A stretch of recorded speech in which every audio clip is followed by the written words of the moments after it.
बिस्मिल्लाहिर्रहमानिर्रहीम अस्सलाम वालेकुम। अल्लाहुम्मा सल्लि व सल्लिम अला सय्यिदिना मुहम्मदिन। मैं हूं मोहम्मद जावेद राकीज़र और आपको राकीज़र उर्दू में खुश आमदीद कहते हैं। नाज़रीन, अमेरिका ने आखिरकार अफ़गानिस्तान से अपनी फ़ौजें निकालने का फ़ैसला कर लिया है। देखिए, अमेरिका को अफ़गानिस्तान में तकरीबन 20 साल पूरे हो चुके हैं। 2 सितंबर 2001 में अमेरिका ने अफ़गानिस्तान में इन्वेजन किया था, अटैक किया था, हमला किया था।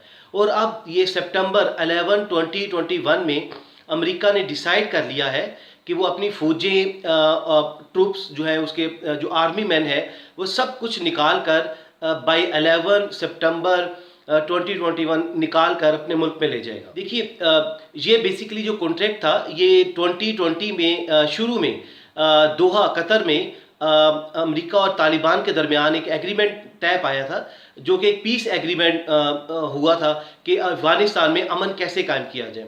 तो ये फिर ये फैसला हुआ था कि अमेरिका अपनी जो फ़ौजों को उधर से निकालना शुरू कर देगा बाई सितंबर 11 2021। और इसमें जो सालिस का किरदार अदा कर रहे थे वो पाकिस्तान, चाइना और रशिया थे। अमेरिका की ये सबसे लॉन्गेस्ट मिलिट्री एंगेजमेंट है अफ़गानिस्तान में आफ्टर सोवियत यूनियन। देखिए, अमेरिका के और जो नेटो के ट्रूप्स हैं इस वक्त टोटल वो अब तक जो अब की सिचुएशन है वो 9600 के करीब हैं जो अफगानिस्तान में मौजूद हैं। उसमें से 2500 अमेरिका के ट्रूप्स हैं, उसके आर्मी मैन हैं, और उसके बाद दूसरे नंबर पर जर्मनी आता है, उसके तकरीबन 1300 के करीब ट्रूप्स हैं। देखिए, नेटो में मुख्तलिफ ममालिक मिलकर उन्होंने अफगानिस्तान में हमला किया था और उसके बाद वो अभी तक अफगानिस्तान में मौजूद हैं। लेकिन अब सितंबर 11 2021 ये जो आ रहा है चंद महीनों में, उसमें अमेरिका अपनी फ़ौजों को निकाल के बाहर ले जाएगा।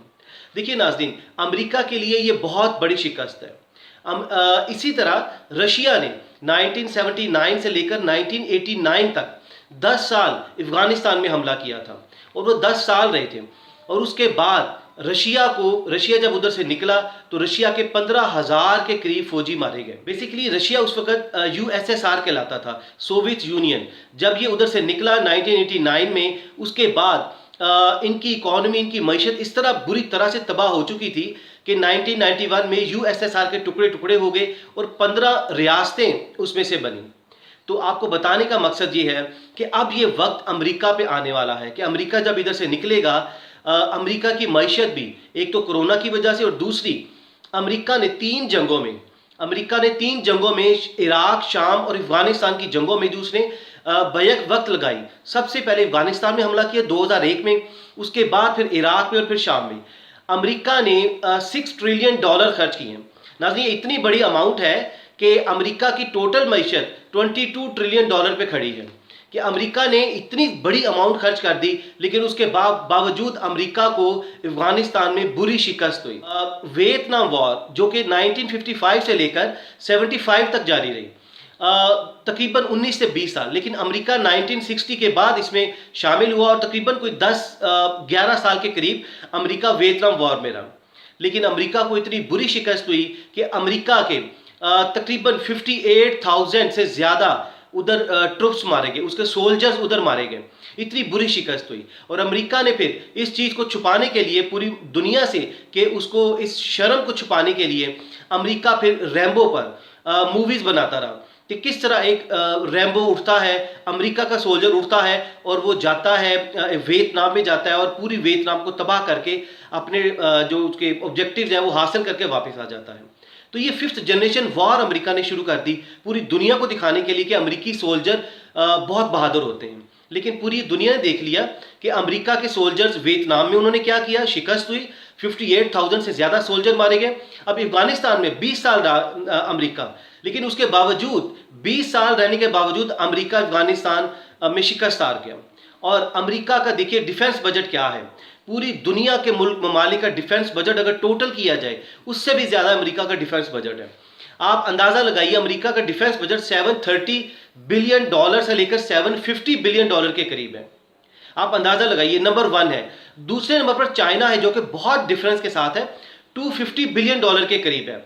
आपको बताने का मकसद ये है कि अमेरिका का इतना बड़ा डिफेंस बजट होने के बावजूद $730 बिलियन से ज़्यादा, चाइना का $250 बिलियन के करीब है। उसके बाद इंडिया आता है $70 बिलियन कि इतने बड़े डिफेंस बजट के बावजूद अमेरिका और पूरे नेटो के पूरी दुनिया की ताकतों को उधर उसने इधर अफगानिस्तान में इकट्ठा कर लिया। उसके बावजूद वो निहत्ते तालिबान से अमेरिका हार गया। ये यकीनन अमेरिका की तबाही है। अब अमेरिका की मईशत भी तबाही के दहाने पर खड़ी है, क्योंकि वो इधर इतना पैसा इन्वेस्ट कर चुके, इतना पैसा खर्च कर चुके हैं इन जंगों में कि अब अमेरिका की तबाही बिल्कुल करीब खड़ी है। आप देखिए कि असल में सुपर पावर कौन है, तालिबान के पीछे कौन खड़ा था। यकीनन द ग्रेट तालिबान के पीछे पाकिस्तान खड़ा था। पाकिस्तान की इंटेलिजेंस, पाकिस्तान की आर्मी, पाकिस्तान के बारे में कहा जाता है कि प्रॉक्सी वॉर पाकिस्तान से बेहतर कोई नहीं खेल सकता। और ये साबित हुआ। इसका एक ही हीरो था, हमारा अनसंग हीरो, वो थे जनरल रिटायर्ड हमीद गुल मरहूम, अल्लाह ताला उनको जन्नतुल फिरदौस में जगह अता फरमाए। इतनी बड़ी उन्होंने जंगें लड़ी। पहले सोवियत यूनियन को जो 10 साल रहा उसको हराया, अफगानिस्तान से निकाला। उसके बाद अमेरिका को 20 साल जंगें लड़ते रहे, ट्रेन किया उन्होंने, पाकिस्तानी एजेंसियों को ट्रेन किया, पाकिस्तानी मिलिट्री को ट्रेन किया। और उसके बाद पहले रशिया इधर से दुम दबा के निकला, अब अमेरिका दुम दबा के भाग रहा है। और बिल्कुल देखिएगा इसके एंड पर लेम एक्सक्यूजेज होंगे, मूवीज बनेंगी कि किस तरह अमेरिका ने अफगानिस्तान में अपने झंडे गाड़े, फतह के झंडे गाड़े। हालांकि अब अमेरिकी अपनी शिकस्त के झंडे उतार रहे हैं उधर से। तो नाज़रीन, आप भी नीचे कमेंट्स में राय लाजमी दीजिएगा कि आप क्या समझते हैं। अगली वीडियो तक अपना बहुत सा ख्याल रखिएगा। अल्लाह हाफिज़।